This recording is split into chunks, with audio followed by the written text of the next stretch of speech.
Well, hey, you guys. Okay, here is the results of the Italian Sicilian Scaccia. This one is the one with just tomatoes and seasoning and parsley. And this is the one that has the seasoning and the ricotta cheese and the mozzarella cheese. So I'm going to cut into these just a little bit. They got to cool off. We're going to have some dinner, and I will show you guys a piece on my community page with a link to this video. So thank you for watching, you guys. And if you have never had this, try this. It is so good. You'll really, really like it. You can put just about anything in it. It's kind of like a calzone, but very, very thin dough.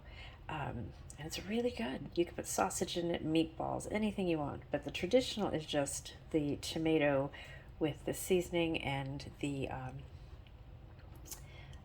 parsley in it. So thanks for watching, you guys, and I will see you guys soon. Have a Merry Christmas.